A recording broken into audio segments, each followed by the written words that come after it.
comecei no rap, na verdade, ouvindo ele, né, na Bandeirantes, que era uma rádio que tinha vários programas de equipes de bailes na época, Chic Show, Cascata, Zimbábue, Black Mad. E aí durante essas trocas de equipes, alguns tocavam rap nacional, que tinha na época, por exemplo, tocavam Taíde, tocavam Radicais do Peso, Pepeu. O primeiro rap que eu ouvi em si foi o Pepeu, Nomes de Meninas. Depois eu ouvi Taíde DJ 1. Eu achava meio inocente aquilo na época, né? E nessa época eu trabalhava eu era pacoteiro. E todos os dias, todo o dinheiro que eu ganhava de caixinha, eu sempre voltava para casa com 10, 15 discos. 10, 15 discos. Minha mãe brigava comigo pra caramba nessa época. Mas eu continuava. Eu sou um bom amante do vinil, até porque eu aprendi essa cultura com meu pai. E aí, quando foi em 91, eu vi uma coletânea chamada Consciência Black, volume 1, que tinha uma música chamada Pânico na Zona Sul, do Racionais.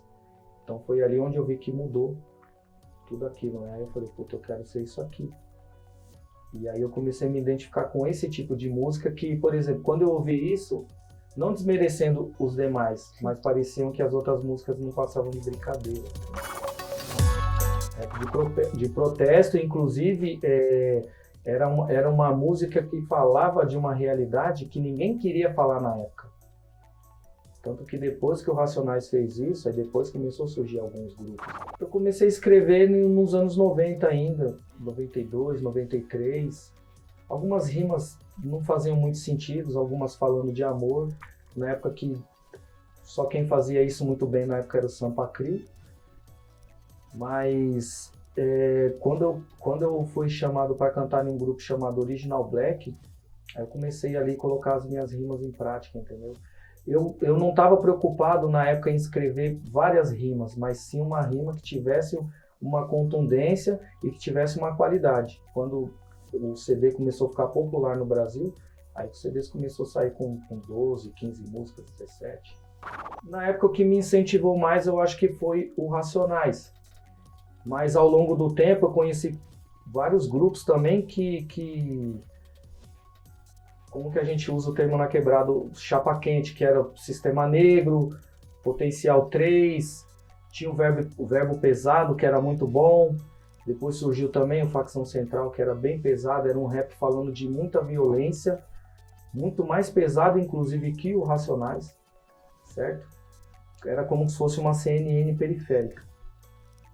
Então, esses grupos tudo também fizeram parte assim da minha vida, do estilo que eu canto. Eu não queria ser igual a eles. Eu ouvia eles como referência, mas eu queria achar o meu estilo próprio, entendeu? O rap hoje ele é uma música que, assim como todo o segmento, ele tende a sofrer uma evolução. Hoje se discute muito isso porque tem muito cara branco cantando rap. Inclusive falam-se muito do lance da apropriação cultural. Eu acho que a gente não tem como proibir, nós não somos donos de nada. Eu acho que se o cara tá falando a verdade, dentro do que ele tá cantando, independente se ele tá falando da droga que ele usa, do carro, da mina que ele pega, do dinheiro que ele ganha, se for verdade tudo aquilo, eu respeito. Se tá falando de uma coisa que é de verdade, eu respeito muito. Então.